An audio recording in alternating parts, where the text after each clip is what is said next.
Hello and welcome to Saving People Queering Things, the supernatural podcast where we relive the same show over and over again on a loop without any escape. Today, we are exploring Season 3, Episode 11, Mystery Spot, through the theme of Sanity.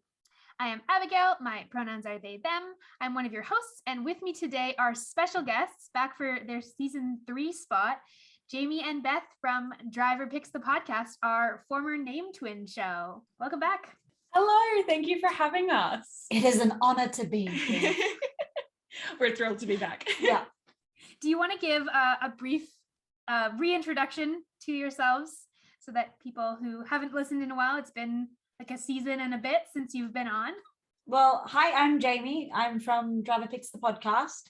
I have never seen Supernatural before, so I'm watching it through for the first time on the podcast, predicting a whole bunch of bullshit things. Sometimes they are correct, sometimes they are not.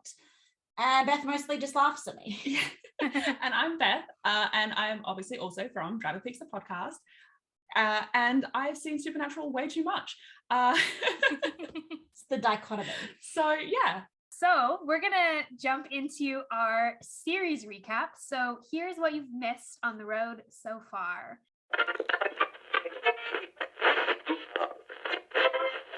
I think I'm ready. Okay, 3, 2, 1, go. Okay, so there are two brothers. One is not a hunter anymore because the supernatural stuff's through. That doesn't matter. The dad's missing. Now the dad's dead. They found him. He's dead. Whatever. We're moving on. We're not spending any time on him. Then we get to the end of season 2, right? They're still, dad's dead. Whatever. That's fine. They find out that Sam's actually got fucking demon blood in him. Oh, the brother's names is Sam and Dean. I should probably mention that at some point. Sam's got demon blood. Now Sam was dead. Oops. Now Dean sold his soul. So Sam's not dead. Yay. Now we're up to the episode. I mean, you're not wrong. No, that is really the important stuff. It's just funny because you didn't talk about season 3 at all. Season 3 is Sam's not dead. And that Dean sold his soul, which is the entire purpose of season 3. It's true. It is really all we need to know. Look, I spent the least amount of time on the least important season so far. So, how do you feel about doing the episode recap, Beth? Look, I'll give it a red hot go. See, I would probably just sit there going, okay, so Sam wakes up and Dean's dead. And Sam wakes up and Dean's dead. And Sam wakes up and Dean's dead. And Sam wakes up and Dean's dead. All right, I think... Honestly, if you committed to that and just did that for 30 seconds... And then right at the end you go, oh, and there was the trickster. Now Dean's fine. All right, I think I'm ready. Okay, 3, 2, 1, go. Okay, so Sam and Dean, they go to this random town. They're looking into this guy's death. Dean's like, we should be looking for Bella. Sam's like, huh, how? He's like, good point. Anyway, then long story short, Dean gets shot. But then Sam wakes up and, oh, it's the same day again, just like Groundhog Day. But Dean doesn't remember anything. Sam, he's like, deja vu. And then he's like, no, this is not deja vu. And then Dean dies again. And then basically that just keeps continuing. So Dean dies, Sam wakes up. Dean dies, Sam wakes up. Dean dies, Sam wakes up. Sam develops a really bad relationship with the song Heat of the Moment by Asia. And then Dean and Sam figure out, oh, it's the trickster. They kill. Oh, I'm gone. That was me. I wasn't even watching the timer. I was like, if I watch it, I'm gonna freak out. So I was like, I'll just poke her to be like, yo, your time's up, mate. I know. I wasn't sure if you would like. Oh, I think that what I didn't do is when I shared my screen, I didn't share sound, so you didn't hear it. That's why. I heard it and I was like, down. Wow, Beth is like really focused, like is ignoring the sound all. It's because you couldn't hear it. That's so very sorry. fair. Oh no, that's on me. I didn't make that easy for you. I am also very excited because I want to know, Jamie, if you saw that it was the trickster coming with this episode. Because I remember I had a conversation with Beth after the last trickster episode with you talking about the trickster and your thoughts, and I like went and yelled to Beth about it because I was like, Jamie doesn't know. One of my favorite things about when we release an episode is when I know that Jamie has said something or doesn't know something, and I'm just like waiting for Abigail's message in all caps. Like, it's honestly one of my, I love telling Jamie, I'm like, Abigail sent me a screaming message that I can't tell you about. I felt very left out of this. I'm so sorry, but it's really fun. I'm very sorry. I will start sending screaming messages also to you about things that aren't spoilers.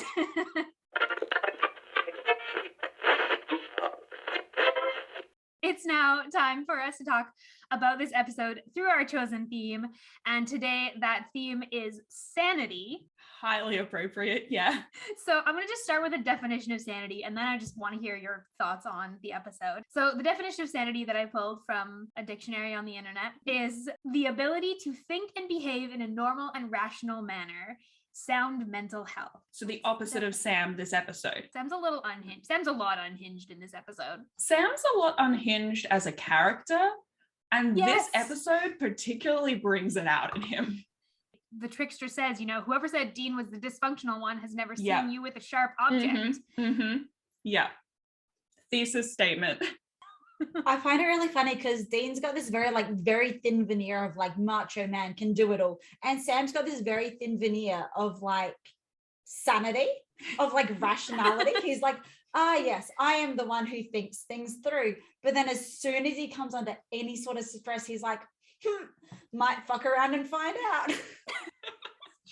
It's true. And like Sam will like think a lot about a situation and like what he should do, and then he'll still like Dean will not consider the consequences of his actions. He'll just like go into something and he knows he's not thinking about the consequences. Sam will like think about the consequences and then be like, yes, I'm still going to do the thing. Choose to do it anyway. Yeah, that's one of my absolute favorite like duos of characters on the show is anytime that Cass and Sam are left alone together, because they always choose the most chaotic course of action, and it brings me joy every time. And then Dean inevitably comes back and is, what the fuck are you two doing? It's like true best friend energy. Oh yeah.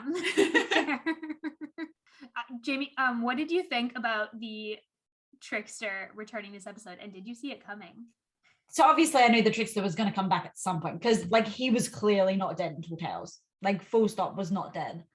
After Tall Tales, I wasn't sure if I was looking forward to the character's return, because as much as I liked the character in Tall Tales, the writing surrounding the character was just like big yikes. Yeah. Big yikes. So I was like, I don't know if they're going to bring this character back and actually do an episode that is like genuinely funny and not just kind of weirdly like racist and homophobic and cringy.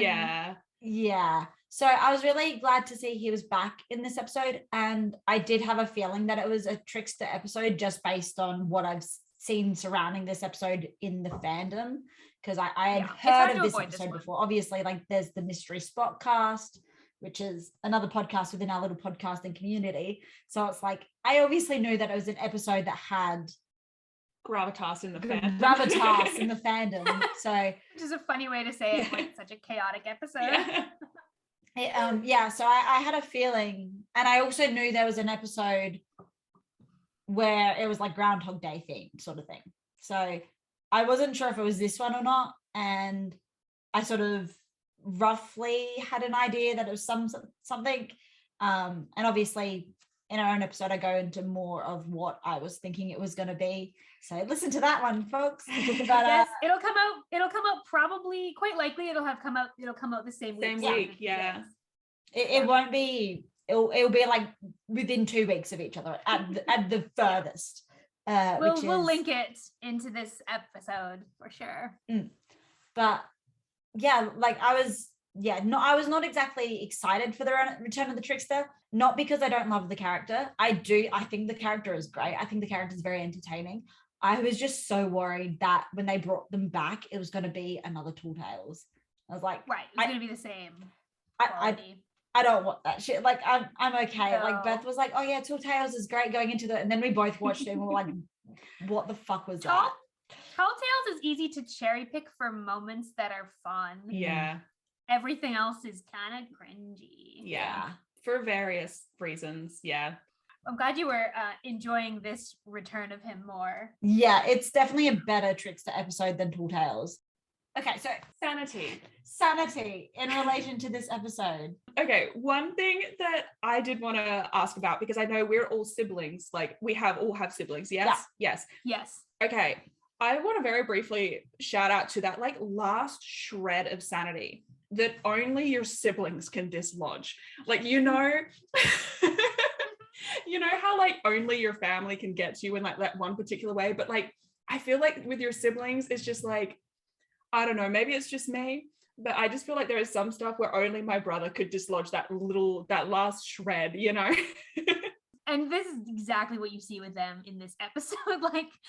like Dean is like a side character in this episode in like a lot of ways. Like he kind of exists only to die, which is interesting in and of itself. There's a couple moments with like some emotional nuance with him, but for most of the part, it's a pretty like solid, like consistent performance. Oh, he's playing this as a comedy. Exactly. Jensen Ackles is like, oh, I've got this script where my character dies like a dozen times. I'm going to play this for laughs. I'm about to be hilarious. I was reading like some of the wikis for this, and they were talking about how like Jared has said that this is one of the episodes he like did not enjoy filming because he just had to be sad all week. Yeah. Which is hilarious in contrast with Jensen, who I'm sure just was like, I just get to fuck around. Having the time of his life. Yeah. I get to needle at Sam's character. He gets to needle at Sam the whole time and never be bothered because there's no stakes for him. Yeah, there's no consequence to anything Dean does because it's just going to be reset. Yeah, and he doesn't remember any of it. Like, it could have been a way sadder, way more heartbreaking episode if he had like retained any of that, but he doesn't. Actually, like one thing that I find like really fascinating about like episodes like this of Supernatural where they are specifically done for comedy is they always, or like almost always, I wouldn't say exclusively, but like 9 times out of 10 the episode is fucking like hilarious, but at the very like end, like the last like 5 minutes, they're like, hey, remember all those terrible things that are happening? Here you go.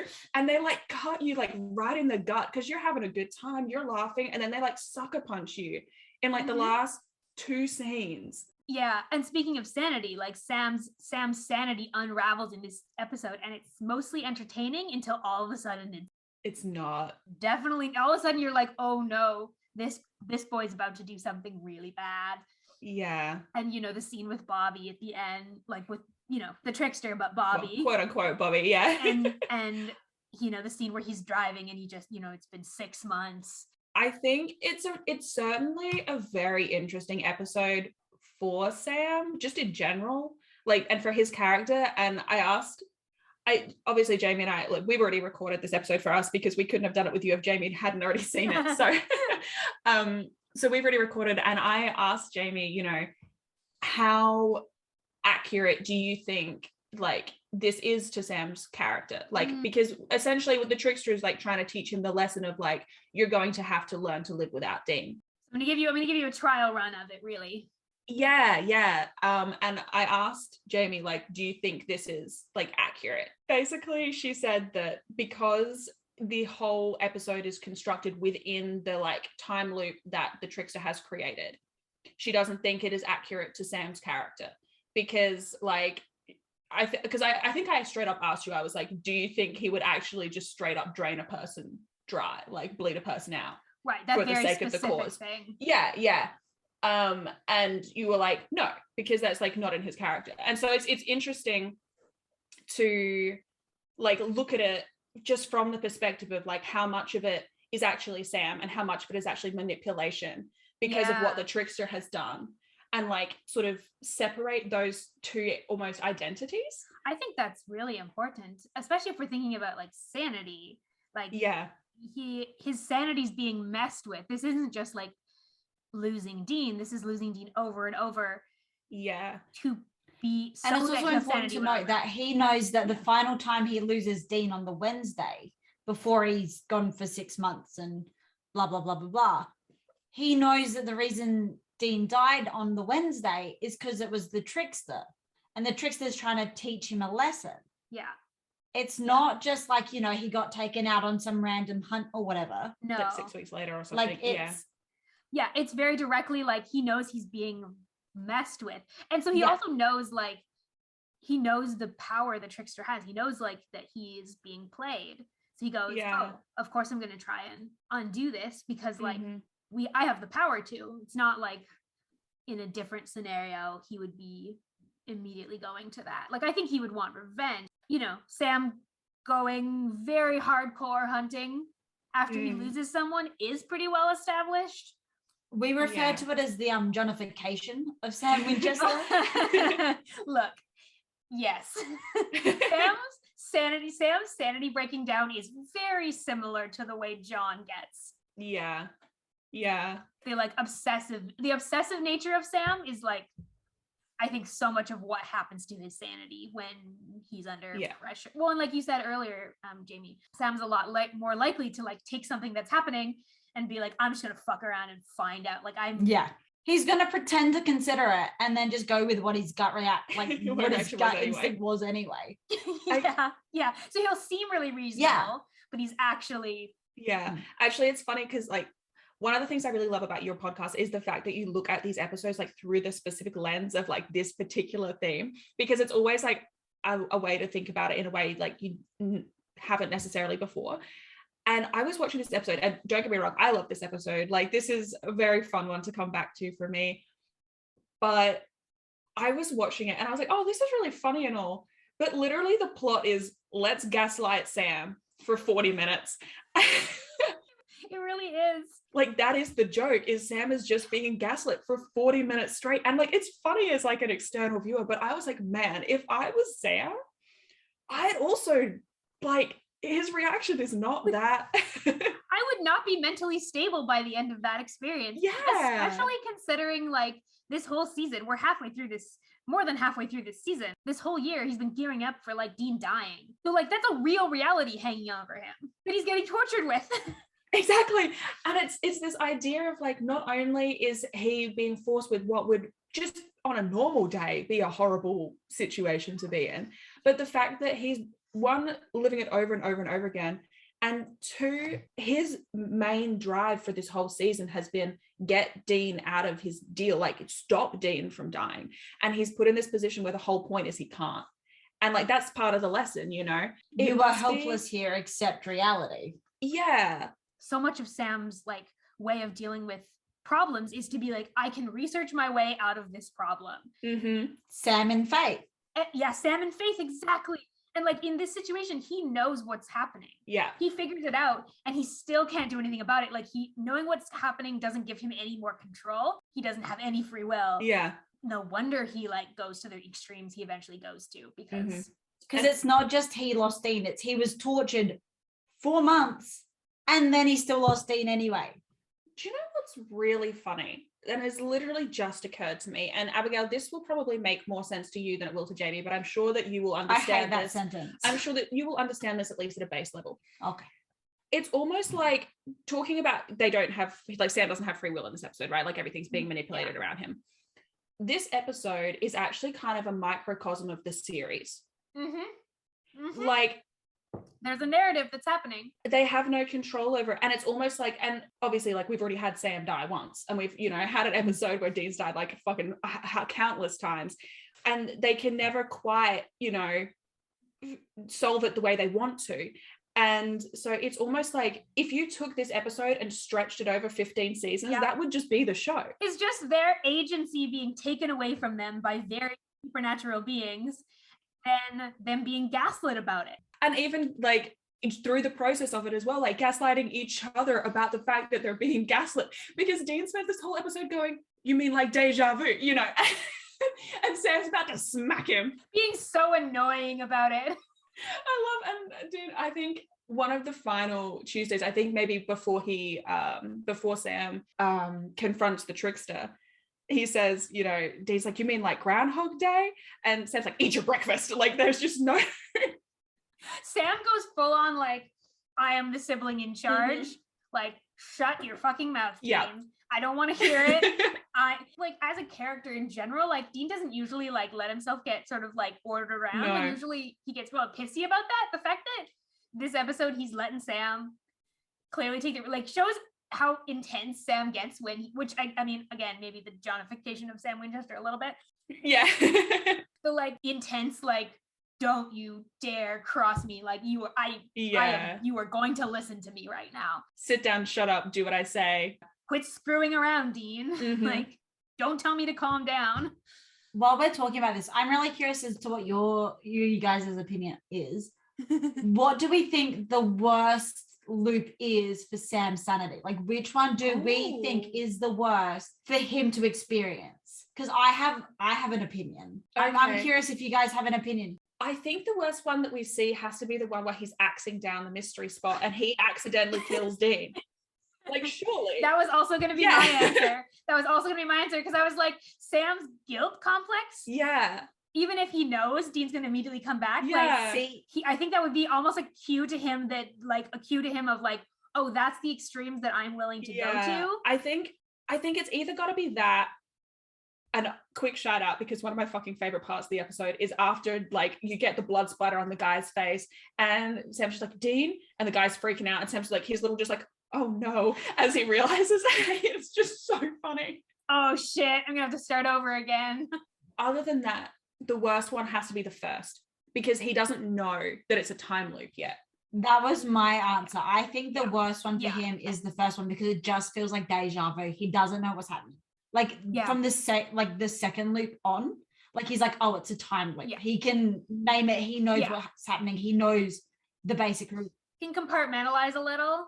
But the first time he's like, oh, I genuinely have a chance to save Dean here. I've been given another chance at this day for whatever reason. And then Dean immediately dies. And he's not sure. He's still not sure what's happening. Like that first loop, because it could just be down to deja vu or something. I actually more meant before he has the deja vu. I mean, the first time Dean dies when he gets blown away. So the first loop, like where he's like, oh, this is like deja vu, what's going on? Yes, I think is like particularly difficult because like he hasn't had it confirmed yet. But I think actually the most traumatic like death is the first one where Dean gets blown away at the mystery spot. And because that one's also like, it's also so senseless. Like it's not Dean going out on a hunt. And I think the line he says, I think it's at that point where he says like, it's not supposed to be this way. Yeah, like not like this. Because like he knows Dean's going to die, but he was like, oh, we still had time.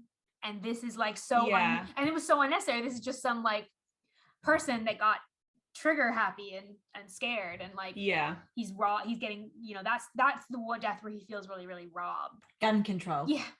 Honestly, a lot could be solved in Supernatural with gun control. Yeah. While we're kind of around the area of it, one thing that in this episode particularly gets me, and I don't know if this is something that gets you guys as well, when Dean dies on the Wednesday and Sam's like holding him and he like closes his eyes and then he doesn't wake up and he's like, no, like I'm supposed to wake up. That bit just gets me every single time. I think it's important to note that when I say like what's the most traumatic, like all this shit is traumatic. Yeah. It's all bad. They're all terrible for different reasons. Yeah. Yeah, I think that like moment for Sam is like huge. Like, I mean, obviously that's like the turning point in the episode because at that point, like they've solved it. He doesn't know he's in a loop anymore. Well, and he isn't, you know, assuming he doesn't go and find the trickster. Yeah. He isn't in a loop. Like if he doesn't go and find the trickster, he just never gets out. Yeah. That in particular, I wanted to mention because of like talking about the theme of sanity, because he thinks he has fixed it. Like he thinks he's out of the trickster's control. And then he finally has that like sense of relief and like, oh, you know, thank God that's over. We can just move on. And then to have it like stripped away from him and at that last second. And it's like, you know, when you're going through something really, really stressful, like, I don't know, like, so you've got like a big assignment or something due. This is not comparable, but like, it's, you know, it's something that probably maybe more people can relate to is, you know, you've got you like, mean your sibling hasn't been murdered in front of you dozens of times in an infinite time loop on a Tuesday? Can't say it's happened to me, no. Not recently. No. Damn, just tell me my experiences aren't universal next time. But yeah, like say you've got like a big deadline or something coming up and you're like, oh, thank God, like I've submitted it, like I did it just in time, like I had 1 minute to go. And then you like relax and you like go to sleep and you wake up the next day and you're going about your life. And then you get like an email being like, your like submission could not be completed. And you just like, you get that like panic. Like what? Or like you realize you submitted the wrong file or like something. And it's like, you were so relieved and so relaxed. And then it just hits you like, and it comes back 10 times harder because you're like, oh shit, this is real now. And I think this is real. This is real. And you can't escape. Like Sam doesn't think he's being gaslit anymore. He thinks this is it. Yeah. And it's interesting because it's like a mirror of the first death too. Because again, it's a random shooting by a random pedestrian. Like, yeah. But it's not actually a random pedestrian because that's the dude in the diner who doesn't have enough money that he says is going to then rob the mechanics. Oh, right. Yeah. Right. Do you know so what? It's still And the that- loop, but Dean doesn't know that. And sure, that guy's probably gone once Sam gets down there. God, if Sam did know that it was Cal who shot Dean, then I don't know if that would even play into even more of a guilt complex, because he knew that Cal was going to like rob whoever on his way home and he didn't try and stop him, you know, like, because he steals like the old guy's keys and like, you know, to try and prevent people from doing things. That's true. He tells the waitress to get in more archery practice. So I think that one's just him being pissy.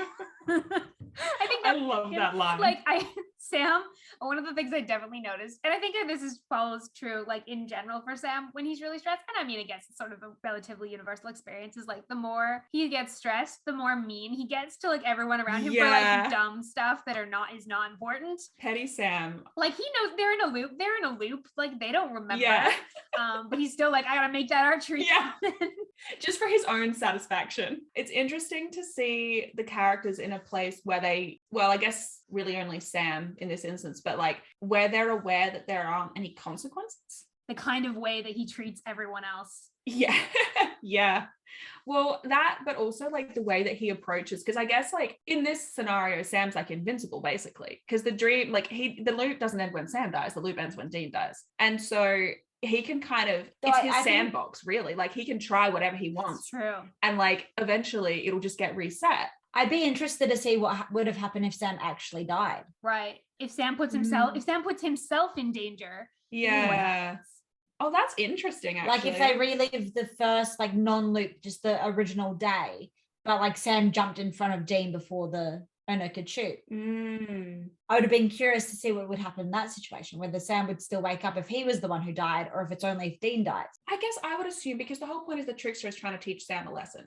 So letting Sam die doesn't really serve that. So I would assume he would just wake back up. He would just protect Sam. Yeah. And in itself, like, would probably be just as infuriating for Sam at a certain point. Would almost be less traumatic though than watching Dean die again. And I could see Sam going that route, being like, but it'll also then Sam at a certain point, Sam stops trying to prevent Dean's deaths. And is just trying to solve the case. It's like Dean's death is just kind of an inconvenience at a certain point. Halts his progress.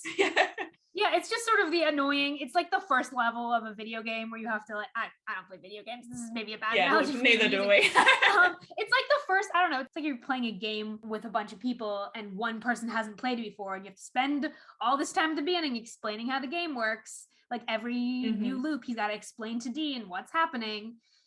And then, you know, so that Dean will go along with him while they continue on the search. Yeah. But he knows that like, if he takes too many risks, eventually at some point it'll just, and even if he takes no risks at all, even if he doesn't even get out of the bed, he will somehow die.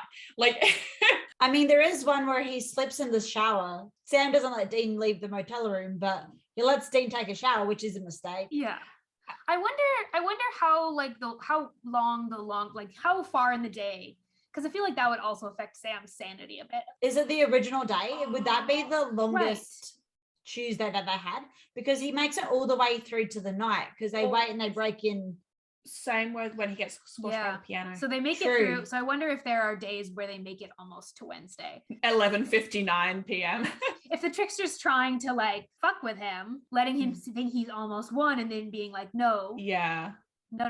Actually, it's interesting. It's almost reminiscent of Bad Day at Black Rock, when Sam has the bad luck and Dean's like, right, you're going to sit on that chair, you're not going to do anything, you're not even going to scratch your nose, you know, and then of course the aircon catches fire and Sam's like, well, for fuck, like, you know. Like, what am I supposed to do? Yeah. Do either of you have any kind of final thoughts on the theme of sanity or just on this episode in general? This episode is just unhinged on another level, and you can just watch Sam's sanity like slipping away. Every loop, like it just gets worse and worse and worse. And it's like, we talked about this briefly in our episode, and like the impact having that sort of extra 3 months or whatever, or even 9 months if we include the 6-month chunk as well, having that like 9 months of time that he is mentally experienced but has not physically happened. Actually, I think that's a really interesting point on Sam's ongoing sanity. Like, not just the sanity in this episode. Yeah, that impact. And the way that having that extra time sort of mentally but not physically, and like not having anyone else in the world being able to acknowledge that time because it only happened to him.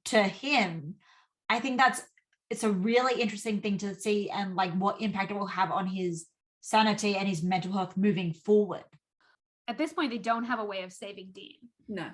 They don't have any solution in mind. So like Sam is anticipating that is still going to happen, and like makes me think about like what is the impact going to be when, you know, when they're not able to get Dean out of his deal, if Dean dies, how does Sam gonna handle that now? Because he's relived, it's going to be bringing up all of these like traumatic memories. Yeah. The supernatural writers are really just like, is anyone going to traumatize these two? And then they don't wait for an answer. They're like, we will. They're like, is anyone? No, just me. Definitely me. Okay, let's do it for comedy now. And then at the last second be like, isn't it funny how distressed he is? We just traumatized this character for 30 full minutes. Mm-hmm. Well, and yeah, like you said, the extended time, like Dean's contract was basically supposed to be a year. I think at this point we've gone through about 9 or 10 months of that year.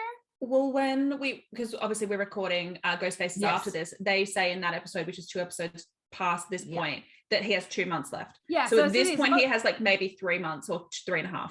Yeah. So like it's basically the extra 9 months of time in this episode is like, it's both extra time he's getting, like the 3 months is extra time he gets kind of with Dean, but it's also 6 months of like time away from Dean and time like mourning Dean, and even like the impact of it on his and Bobby's relationship, because obviously it's still a loop.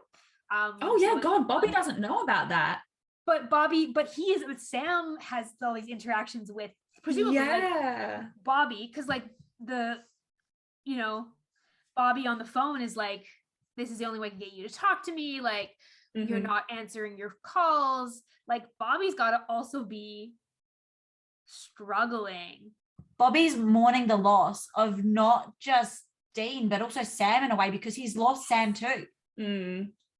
Makes me think of like, we've been talking about Sam and Sanity, but like Dean doesn't really watch Sam's sanity slip away because he doesn't ever get enough time to really grapple with that. Whereas like Bobby is witness to like Sam's sanity just kind of decline.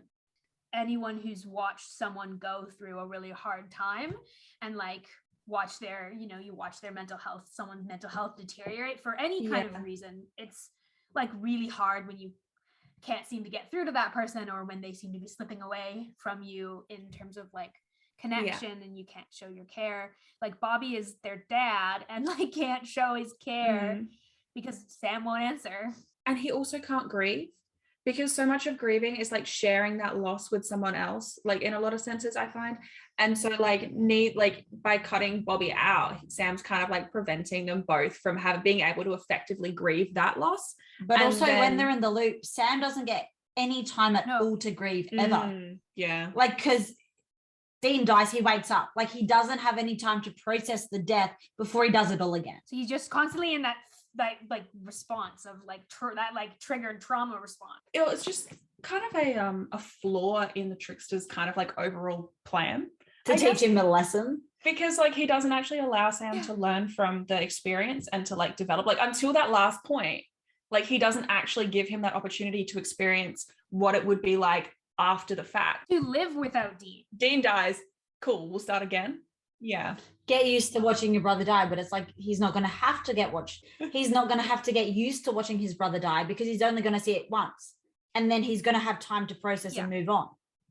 Well, theoretically, I don't know, the 6 months of this episode kind of kind of fuck that plan up. Kind of say Sam's not great at that, and it's kind of calls into question like the trickster's motivations, because like he says some things at the end that are kind of almost a little, not quite conflicting, but like he talks about, I'm getting you ready to like live without Dean, but he also talks about just like, it's fun fucking with you. I think this episode makes it very clear, like the trickster's not genuinely trying to teach anyone a lesson. He just likes fucking with people in ways that are like they're just dessert. I think that the trickster's motivation is very interesting, but it's hard to comment on. I refuse to believe the trickster has this like innate investment in like whether Sam's able to move on from his brother's death or not.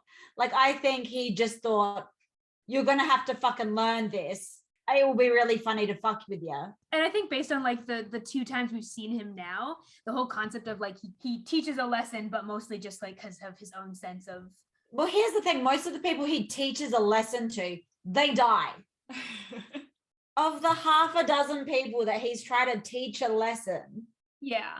He's not trying to teach you a lesson so that things will then you'll behave better. He's trying to just like, here's some consequences for your shitty behaviors. The other thing that's interesting in terms of the trickster and like particularly how he plays with Sam and Dean, and particularly this episode, he always plays on the connection of family. And that is again kind of hard to discuss, but I didn't want to not say it. Yep, I think that's a very interesting point to make. Sorry, you saying that just triggered something in my brain, and I don't think this is where it's gonna go, but I think it's a hilarious thought. If the trickster's actually meant to be like Loki, because they've done Norse gods before, and Sam and Dean have straight up murdered them. So what if he's fucking with Sam and Dean because Sam and Dean have like murdered his brother? like when they killed the Scarecrow god, or in a very like supernatural Christmas when they killed the 2 like. Right. What if he's like a more powerful, he's not like a sort of lower level god like the trickster. He's like a more significant. Yeah. Like what if he's just like, oh no, these guys killed my fucking brother and I kind of hated them, but like also yeah, like I kind of want to get revenge, so let me fuck with them a little bit. I love that idea. That's such a fun concept. Yeah, it's such a fun concept for like motivation for him. Because at this point, they've killed like what 3 pagan and or Norse gods. Yeah, which makes sense. Like the whole like trickster Loki, that like is a connection that they've made very explicit. Like I don't think they're gonna make it low key because obviously they're doing some sort of Christian fucking basis for religion right now, but it would tie in with the Norse, like the previous. Like, yeah, Norse it would tie in really well with the previous Norse and pagan gods, and Loki's just the one god of chaos, I know, for obvious reasons. But I think it would be very entertaining. I don't think this is what they're going to do with it, but I think it would be very entertaining for the trickster to be sort of like now like focused on Sam and Dean because they've now killed like 3 of his relatives. So then the trickster is also losing his sanity a little bit. I love that. Well, I think with that, we will move on from our theme discussion and we're going to move into going meta segment where we're tracking lore, the Bechdel tests, pop culture, and a lot of other fun stuff. So first off, for the Bechdel test. We wish, yeah. There's a single named female character in this episode. And that's the waitress. Yeah. Oh, and Amelia. And by the nature of this episode, they get multiple appearances and the same lines every time. Yeah. They're essentially props in the trickster's like alternate reality he's creating for Sam where Dean dies every day. Oh, question. Do we think that the people in the town are real or are they created? I think they're real. Just because in Tall Tales, the way the trickster worked was he chose a real town and then he was tormenting people in the town. And I don't think he was necessarily, he didn't like create the town to torture Sam. It's Sam heard about the death in the town and they went to investigate. He saw Sam, he was like, oh, here's my fucking opportunity. Yeah. That's also true, like in terms of motivation. Like he didn't look, presumably, we don't know anything differently than that, but like presumably he didn't look for them. They found him kind of by accident. But it's just like Dean. Dean's a real person. He's just stuck in the loop. He doesn't know. So he's going to do the same things differently every time. Unless something different happens, he's always going to have the same response. It's an interesting look at free will in general of being like, these people will be consistent unless an external force sort of like acts upon them. I had a note on this earlier and I didn't bring it up in theme, but like the 2 moments where things like really shift in this episode are like when Dean shifts things by going like, have I ever done this before? And turns around, yeah. Exercises some actual free will in the scenario. And then when Sam like picks up on the details later on, which is interesting. I think it lends support to the idea that they're not just puppets, though they are being played. Yeah. And I think one of the things that I picked up on rewatch as well was that how much of Dean's dialogue was repetitive too. We've, on both of our pods, like separately and also in like collabs, we've talked about how Dean's like entire vocabulary is just references. And I mean, we're going to talk about it, I'm sure, in a minute. It's interesting. He reminded me of like, you know, those like old pull toys, like kids' toys, and you pull the string and they've got like 4 phrases. Like it kind of reminded me of that. Like in this scenario, like he's put in this position, this is his phrase for that. And then the next day he's put in that same position, so he uses the same phrase. Like it's the same kind of connections he's making every time. Yeah. And even in the bit where Sam's trying to demonstrate to Dean that they're in a loop, and that Sam knows what he's going to say, he obviously consistently says the same things because Sam is like there beat for beat, like yeah, which is hilarious. Like it's both a sign of like how well he knows his brother, but also just a sign of like how consistent Dean is. Which is funny. I mean, I will say it's fun to see an episode where Dean is not like haunted by his future death as much as he is in the rest of this season. It's nice to see him just sort of like, you know, it's an illusion. Yeah. But he seems to mostly not be miserable. It's like the writers were like, you know what, we've tortured Dean enough this season. He gets an episode off. Let's just torture Sam. Exactly. Like we'll shift our focus. So get this. I was looking into the lore.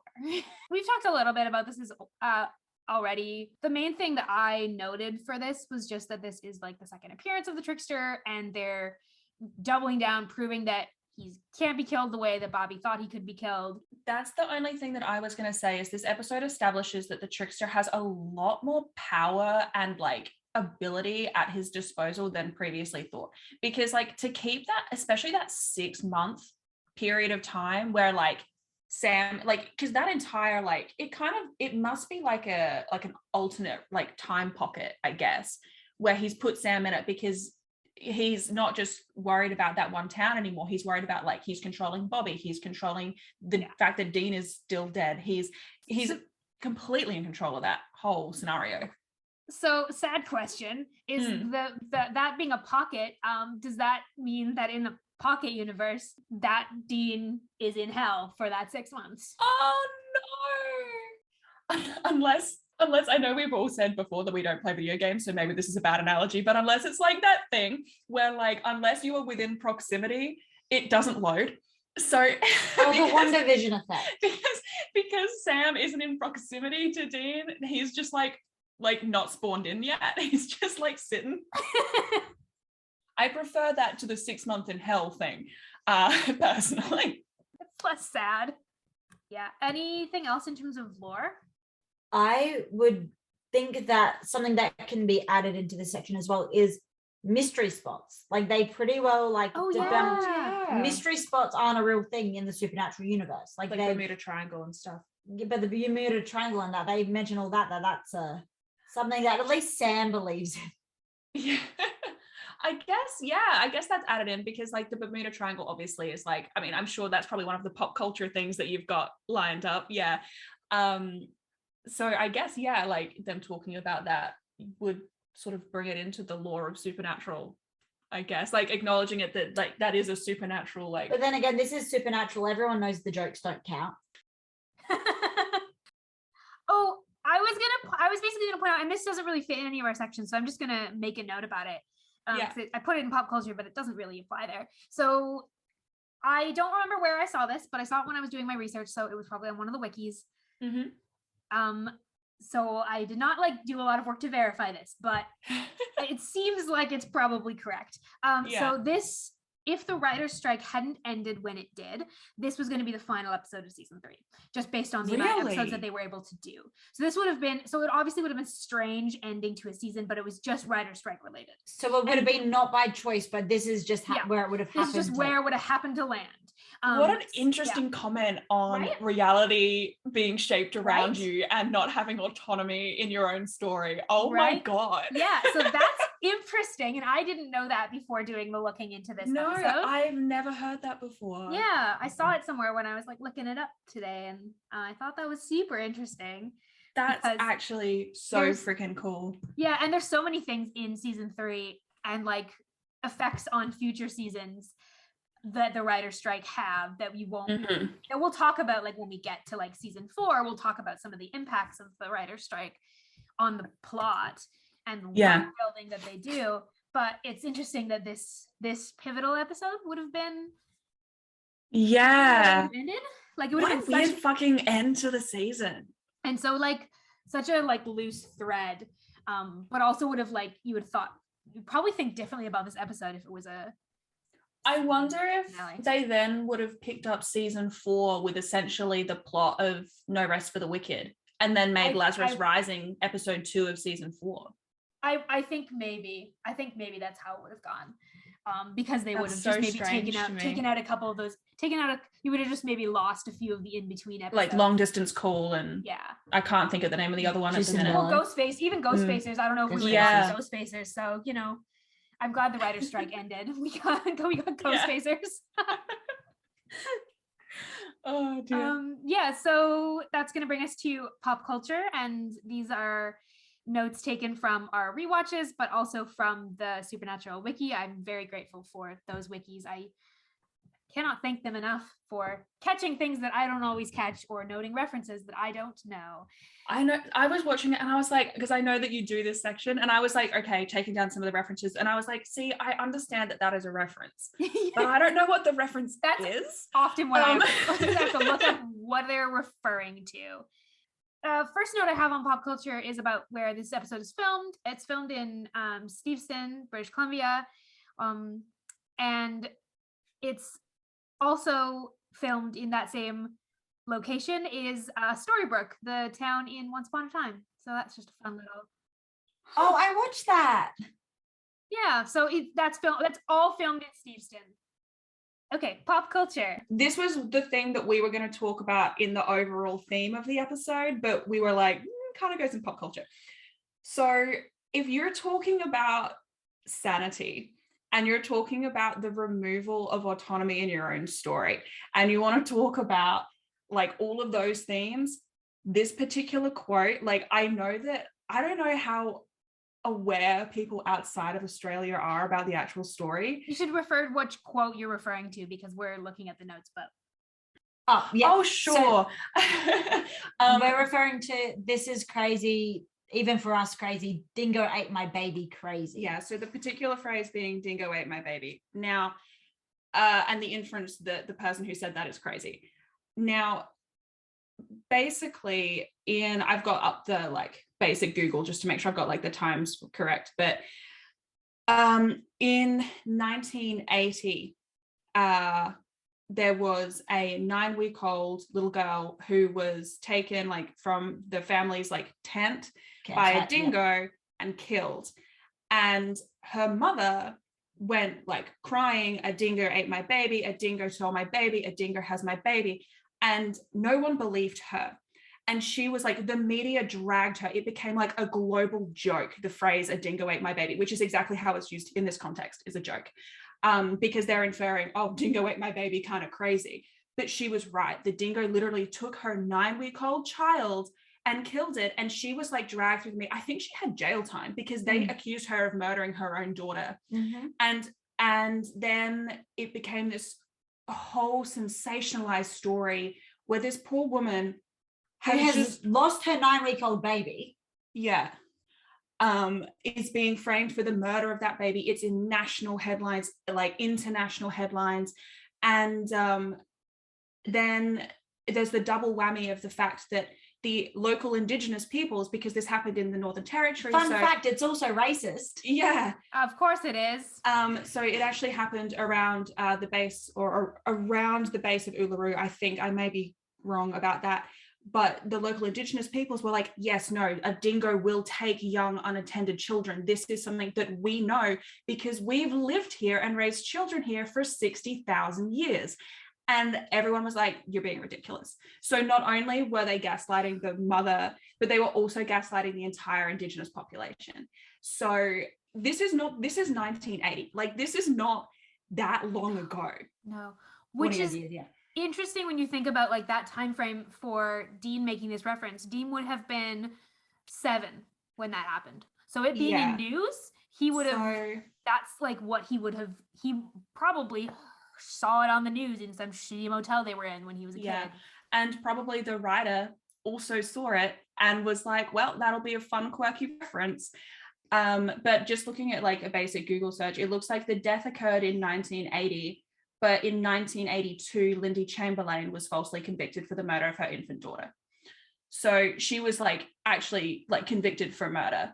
And it was literally like she was telling the truth the whole time. That is really interesting in the context of this episode. Yeah. Yeah. And like that's pretty well known in like, Australia. Here. Yeah. But whether or not it is in other parts of the world, we're not really sure. I don't really know. I'm a little bit too young to know that because I was born in the 90s. So I don't, I would be interested to talk to, I don't know if like my parents or my aunts and uncles would have more context for that reference potentially. Yeah, I mean, we were also born like late 90s. So it wasn't like happening when we were around, but definitely like our parents. But it's actually in your country. So that actually makes sense. Yeah. And so it's much more of like a cultural, like everyone knows the story, I guess. Similarly, in the previous episode, I want to say, they had a reference to didgeridoos, except they referenced them in regards to Africa. And we're like sitting here like, but the didgeridoo is the Australian thing. Like, did you mix up your consonants beginning with A? Like, and so not only is it in the context of the reference in the previous episode, which I think is Dream a Little Dream of Me. Yeah. Not only is the reference inherently racist, but it's also completely factually incorrect. So it's like a double whammy. It's like you couldn't even be racist correctly.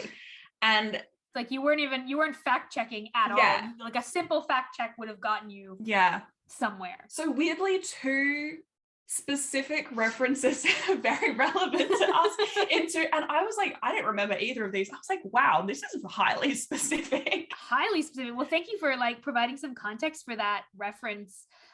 It also definitely illuminates like why it's really interesting that it's being used here from the like meta narrative perspective, which they probably didn't mean to do. Oh, but just no. Yeah, it's really been in the last sort of decade that it's really had like the swing back to, oh no, like she was right. Did she get like exonerated? I don't know. Let me find out. Hang on, because that's really tragic. I remember there was a whole bunch around 2010, I want to say. There was a whole bunch of like a current affair news stories on like how she was right. You know, they actually re-examined the evidence and they realized that no, she didn't murder her kid. They were just pinning nothing at the wall because she was the only human around. They were just so she actually she's currently 74, so she was born in 1948, and I was right. So the baby was taken from during a family camping trip to Uluru. Wikipedia says Rock, but that's wrong. Objectively wrong. Yeah. Apparently, so Rock is the like colonizer name for Uluru. So Uluru is the correct Indigenous term. So okay. Well, I'm glad that the Supernatural Wiki had given Uluru as the name, so that's good. So according to just like one of our like national news sites, in 1992, which is 10 years after she was convicted of the murder, Lindy Chamberlain received $1.3 million compensation for the Australian government for being wrongfully imprisoned. So that's 10 years. That's awful. Yeah. And she had two other children as well, who were 9 and 6 at the time. So they grew up without a mother because she was in prison for something she didn't do. And they lost a sibling. On top of being a international joke. Yeah, it was I think so much so that it shows up in a 2007. She's actually a New Zealand born Australian woman, and it just says she was wrongfully convicted of one of Australia's most publicized murder trials. She did write an autobiography, if anyone is interested. It's called Through My Eyes. So there you go. Yeah, so that's how that quote is not really all that funny, is actually really relevant to the whole Sam's being gaslit thing, and also low-key racist, just in case you wanted this supernatural trifecta. Yeah. Yeah, sorry to bring the pod down for a minute, but no, that's important. Like that's important. We don't want to let those kind of things go, I think, without talking about them. Yeah. They're, significant. They're showing up in the show as the show is in its own cultural moment. Yeah. And I think the thing is, any other guests on this episode, you could be forgiven for not knowing the context behind it. But we are Australian and we know the context behind it. So it's probably important that we elaborate, chuck in our 2 cents. I'm really glad that I have you on this episode for that reason, because I don't think we would have really talked about it a whole lot just because I didn't have that context for it. On to another reference that makes an interesting point about gaslighting, and that the pig in a poke reference. So that's like a dish, but it's also referred to an expression where buying a pig in a poke is to buy something like without really seeing it. And it was an old practice where sometimes salesmen would like offer to sell a pig, but instead would give them like a cat, and would like basically trick people into buying something they didn't actually want and they didn't actually sign up for, which is interesting in this episode again. Yeah, very interesting contextually. Yeah. Yeah, I didn't know that until I looked it up and found that on one of the wikis. We Googled it for our episode too, because I was like, I know that Dean says it, but I don't know why it's funny. I knew it was a dish, but I didn't know it was also an expression, an old expression. So that part's fun. There's an X-Files reference, which is fun, especially since Kim Manners, who directed this episode, also directed on the X-Files and directed an X-Files time loop episode. Oh, really? Fun. Oh, that's funny. Yeah, so this is Kim Manners' playground, apparently. Oh, that's hilarious. I love that for him. I had, like I said, there were like a lot of references in this episode, and I wrote, some of them I know the reference and some of them I just don't. Obviously, Groundhog Day is a repeat offender in this episode. I think it's pretty obvious why. It's the premise this episode is sort of based off of, honestly. Yeah, the only thing missing is the weird romance and the groundhog. So, like, if you were going to describe this episode, you'd call it the Groundhog Day episode. Yeah. Like, no, I think we've covered all the references in this one. I mean, obviously they talk about Asia the band a lot, but that's for obvious reasons, and that's an obvious reference, like, because like they obviously have Sam wake up every day to hit at the moment, but then on the Wednesday it is a particular point of, oh no, Asia. Yeah, and it's the song, and the song is Back in Time. Yeah. Which I love that. It's just a little on the nose. Yeah. And for me, that pretty well is like the thing that tells you, like, oh no, the trickster is 100% still messing with him. Like, he hasn't just like, nah, I'm getting out of here before they do something that's gonna like actually hurt me. Like, why would he? Because they're not a threat. They're not a threat. They weren't a threat before. They're not a threat this time. Why would he suddenly just like, because they've convinced him? Like, he knows even if they had stabbed him in that moment, like, wouldn't have worked. He just like made them. He was a grand fuckery to make them make Sam specifically think that things were going to be fine. I love a grand fuckery reference. That's very fun. So yeah, that's pop culture today. I love that you made a pop culture reference within your pop culture section. As much as possible, right? As much as possible. I mean, isn't that the whole point? So lastly, we'll make this one quick because I don't think there's actually a lot to say on it, is our gaydar section. So that is where we talk about sexuality, gender, relationship dynamics, anything that plays out in this episode. I don't think there's really anything. Usually this section Dean gets talked about a lot. He spends most of this episode just kind of dying. I guess that kind of counts. Like, honestly, this episode, he just sort of makes the same references over and over and over again. So it's like, you deal with the 3 references that he makes just the same 3 references like a dozen times each. But yeah, unless you want to count it as like a multiple speedrun kill your gays, just like, one after the other. I don't think there's really anything else. That's really all we can say on it in this episode, particularly if you're listening and you have thoughts on anything else that should have been here today. Otherwise, I think we're going to move right along.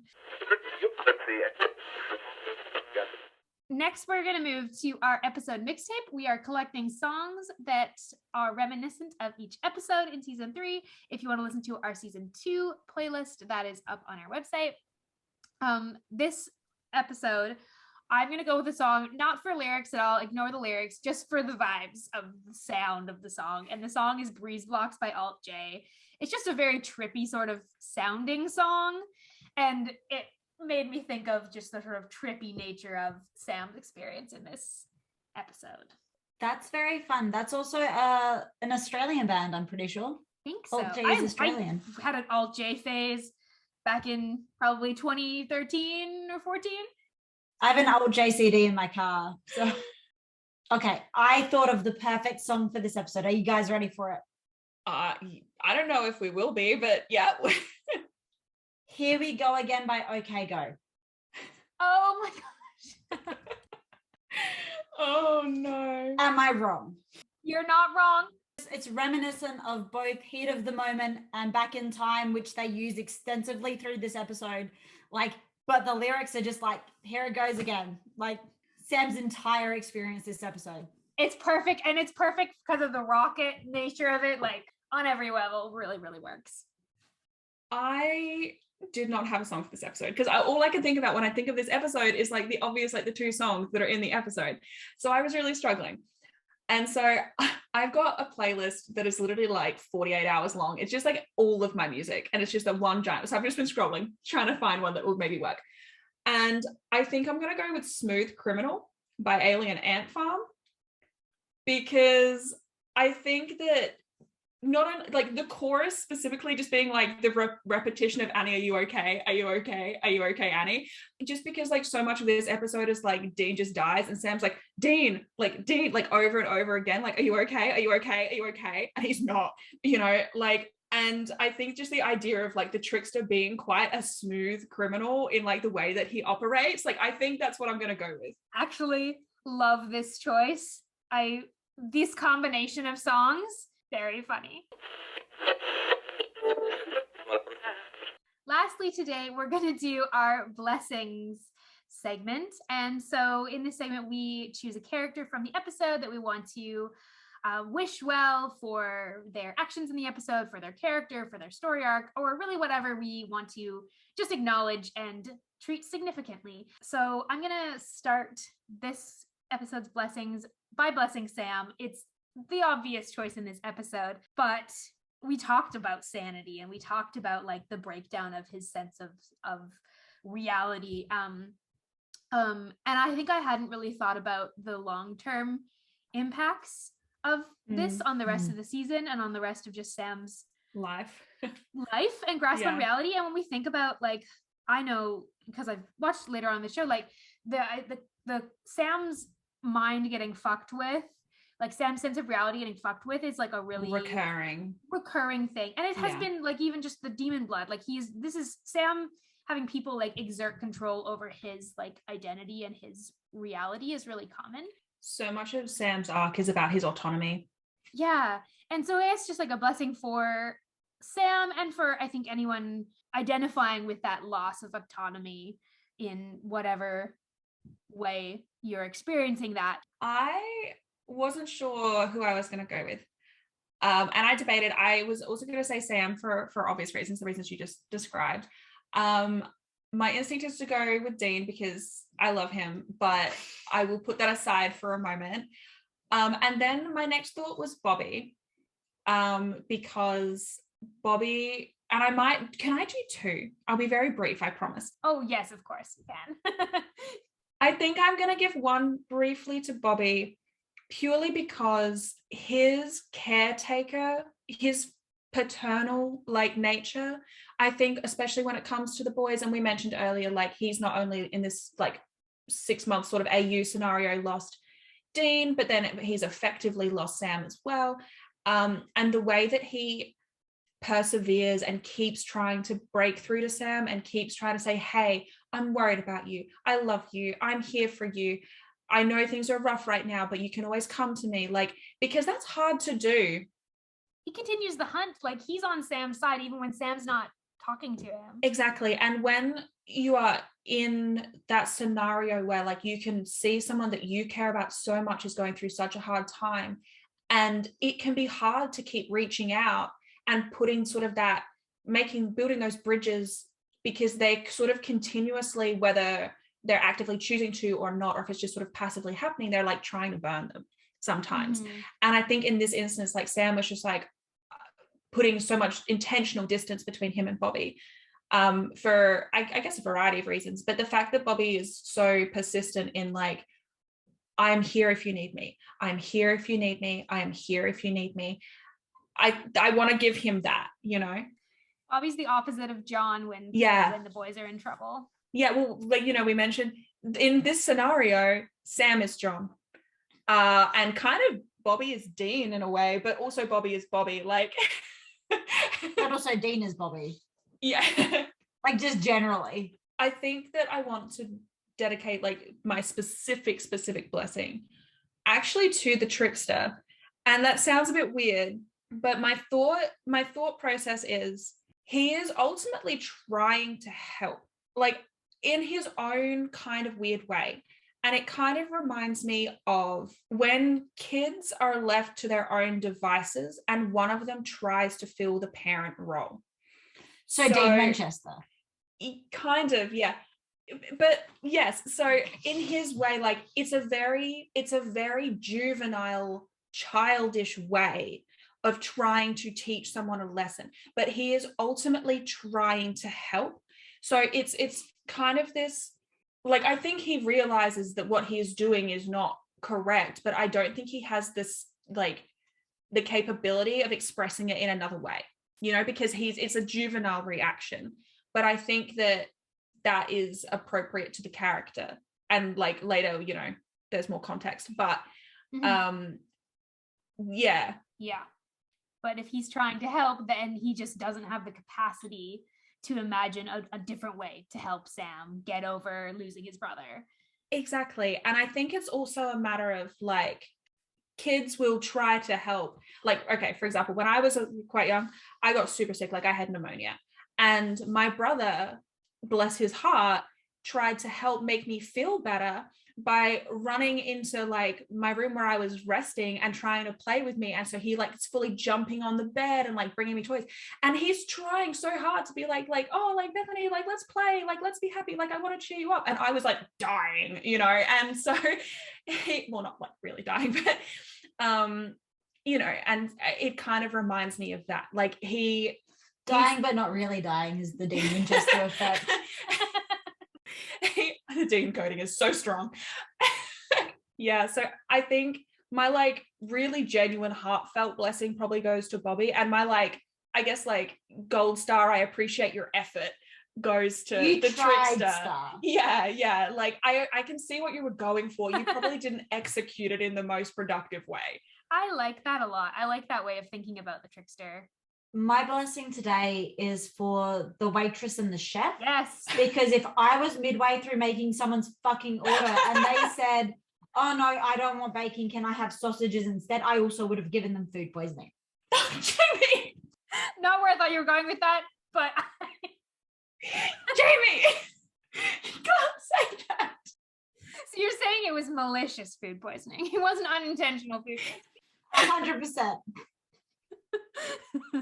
They were like, these dudes, I just can't deal. That's one of the ways Dean dies. We just don't say it. And with that wonderful blessing, is there anything either of you would like to say as we close out this episode? Oh, I forgot to say it earlier, but I'm going to say it now. The first loop, when Dean's doing the mouthwash, he spits it out so weird. He spits it out from like a meter from the sink. I'm like, he doesn't care about no splash zones. Like, are you okay, dude? You didn't even like lean down at all. You just sort of like spit it. And I'm like, okay, that was a choice. It's an observation. It's probably just a matter of they're like, Jensen, your face can't leave the frame. Just aim. I didn't have anything else, I don't think. I think I pretty much exhausted my notes there. Wonderful. Well, then that is all for today. So thank you to those of you who are listening for riding along with us for this episode. And thank you so much to Jamie and Beth for being here today. We had a wonderful time. We were very, very happy to be back. And we are very sorry to your editor. Where can people find you and your show? So if you want to find us on Twitter, I run the Twitter over at driverpicksthepod.